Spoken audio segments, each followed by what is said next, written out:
Sup fellow degenerates, it's your boy Rot, or Victor with a K, whichever one you prefer, and welcome back to the channel. Though if you're new here, then hi, hello, howdy-o, nice to have you. Today marks the day that I finally kick off a series that I have been meaning to do for months now. Look man, my YouTube work ethic is garbage these days. And that series is going to be about critiquing and then redrawing art pieces that are old or that I think are not very good. And I will make them good, don't worry. But before I get into all of that though, you know what time it is. Shameless self-promo hour. I want to stop and take a moment to thank Bone Ink, Apple Pie Pizzeria, and Cotton Balls for being members on Ko-Fi. If you're able to and want to support me monetarily, then my Ko-Fi is down in the card link below. You could either make a one-time donation with a value of your choosing, or you could become a member for some extra perks, such as commission discounts, access to my work-in-progress art, and the benefit of having your name featured in videos. Just like this. Wow, it's crazy. I am also desperate, so you should just give me money in general, because I do love money. I love those dollars. No other reason. I jest. Support in any form actually does mean like the world to me, and I really appreciate it. Now with that out of the way, the piece that I'm going to be critiquing and redrawing this time around is one that's actually not that old. Drawn on July 25th, 2023, and picturing my OC Shiloh, we have this abomination. What the scallop? Okay, it's not that bad, but it sucks and I hate it, and I'll tell you why. Composition-wise, this piece is incredibly boring. Now, I'm primarily a character artist anyway, and the one thing that you've probably already surmised about me, if you've been a long-time viewer of my artwork, is that I hate drawing backgrounds. I'm bad at backgrounds, and I do not like drawing them enough to actually practice at it in any meaningful, like, consistent way for the most part. However, this piece sure could have done with one. If I'm gonna do the whole visual novel game sort of vibe for this, then I should have actually committed to the bit. Not only is the canvas pretty wide, so the big empty space becomes even more noticeable and glaring, but I didn't even bother to utilize anything like the rule of thirds to aid in making the composition more intriguing to look at. Speaking of stuff that I didn't utilize to make the piece better, let's talk about how stiff and lazy the posing here is. You can tell that I just used the symmetry tool as a crutch because my ass was too lazy to do anything interesting. So the pose just becomes characters standing and staring at the camera blankly. Their facial expression is not even much of anything at all, I think. I believe my intention was to communicate an almost far-off, ethereal vibe, but they just kinda look hella stoned. The anatomy is also kind of embarrassing, not gonna lie. Their wrists look broken, their hands are too small, and their head and eye are too big. And while their torso proportions are mostly fine, I didn't even bother to draw the bit at the top of the thigh highs where the skin spills over the sock. Like, come on, man. That's like the best part of thigh highs. How did I forget that? And finally, there's the abomination that is the color scheme. I remember that I used a limited palette for this one on purpose, and at the time, I didn't think that it turned out all that great. And I was right. It looks like Garbo. Literally poop in a butt. So, with all of those critiques in mind, I have decided that I wanted to recreate this piece and remedy each and every problem that I had with it because I think that it has potential. So hold on to your butts. It's time for the glow up. Now, as we go into the sketching phase, you'll see that I decided on a couple of different ways to make the piece more interesting from the get-go. My sketch is generally a bit more crunchy looking here than it is for most of my other work, and that's because I decided to use a significantly smaller canvas than I usually would. This is because I decided to make this piece a pixel art piece. I figured that the whole vibe of pixel art would fit the sort of visual novel game aesthetic more, because that's an aspect of the original that I wanted to keep consistent with the new one.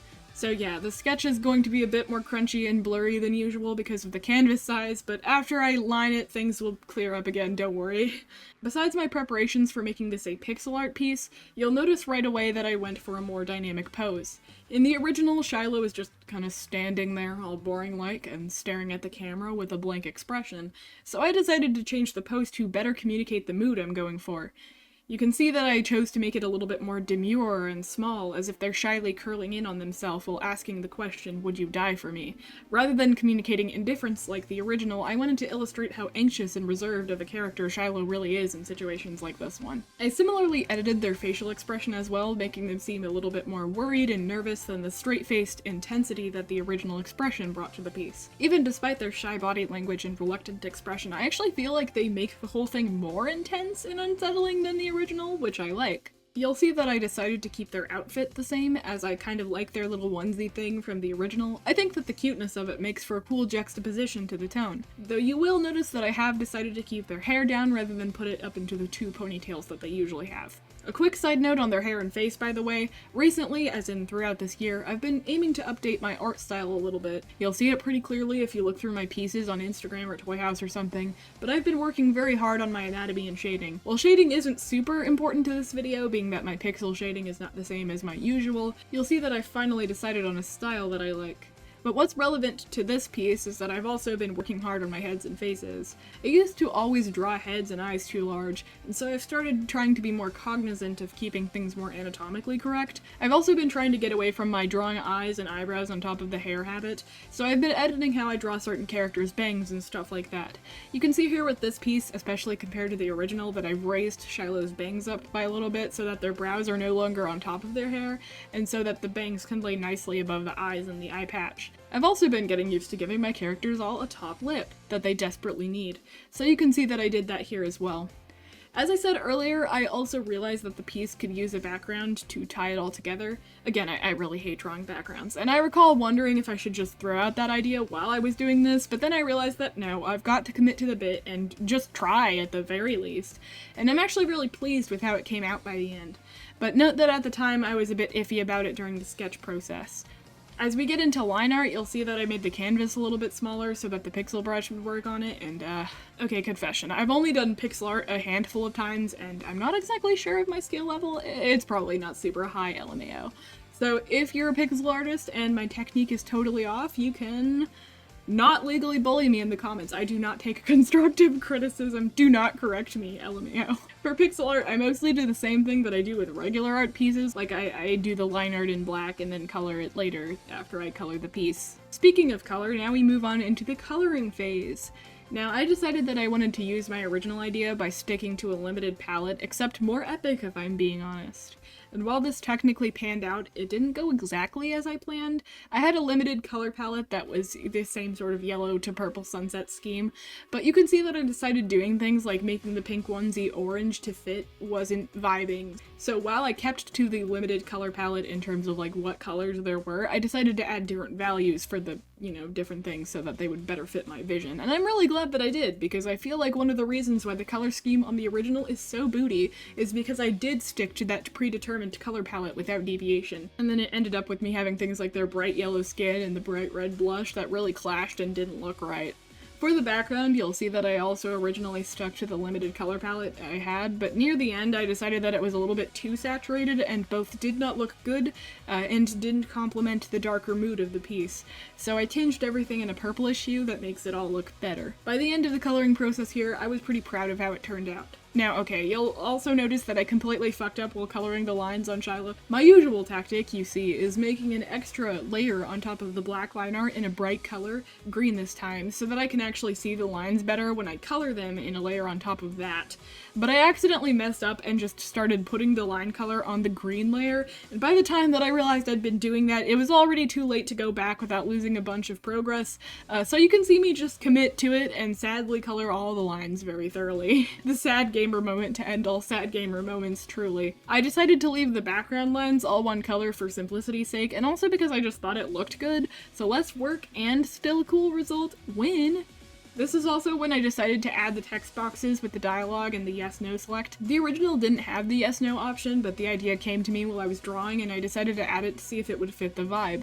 Needless to say, the answer was yes. I decided to do the text by originally putting the words into the boxes using the text tool, and then going over the words with the pixel brush to make them, fit the aesthetic. And I think that it ended up turning out real neat, especially with like the somewhat wonkiness of some of the letters in the larger text that aren't symmetrical. The hint of my handwriting adds an interesting vibe to it in my opinion.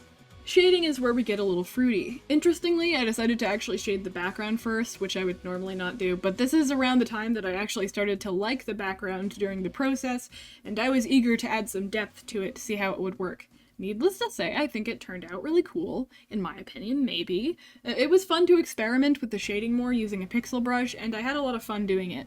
However, I didn't do anything all that specific or fancy this time, so I won't narrate over the entire shading process like I would usually do. While you watch me finish this bad boy up, I would like to take a moment to explain my intentions with this series and also other videos like this one. I know that this is coming out of left field, but hear me out. Every single time I make any video criticizing my past work, whether seriously or jokingly, I get some concerned buzzkills in the comments frothing at the mouth about me being quote-unquote mean to myself or something.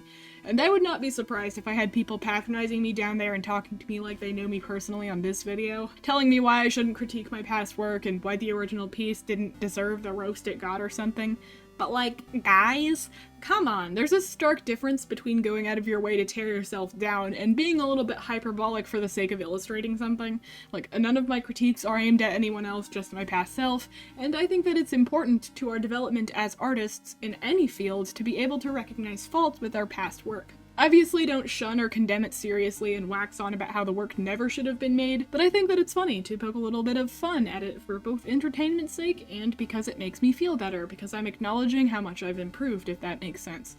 I mean, it super duper makes me feel a bit bad when people compliment my old work that I no longer stand by or think is up to snuff with my current pieces. Like, people who are out here like, this work is just as good as what you make now, so no need to be critical of it, are kind of devaluing the improvements that I've made from how I'm looking at it. I know that this seems like a weird place to put this little side tangent, but hey, I've had many a comment like this before on other old art videos, and I'd like to communicate my intentions and boundaries a bit more clearly for these people. And there we have it, the finished art piece. I am extremely happy with how it came out, and the improvement between these two is just really cool to me since they're only about a year apart in terms of what time they were made. The new piece has feeling, dynamism, colors that harmonize to create a distinct tone, and even a background, which I normally hate doing and am bad at. So yeah, I think that this was a really fun and successful thing to do. And I have quite a few other pieces that I could redraw like this in future installments of this series. So if you would like to see more, then please let me know down in the comments. Tell me what you think of the new piece. Is it as much of a banger as I think it is? Let me know. And that's about all I had to discuss. Thank you all for watching. If you got to the end of this video, rate and subscribe if you feel inclined to do so. Remember that all of my socials and Ko-Fi are linked in the description if you want to support me. And then I hope you all have a great rest of your day, and I will now bid you all adieu.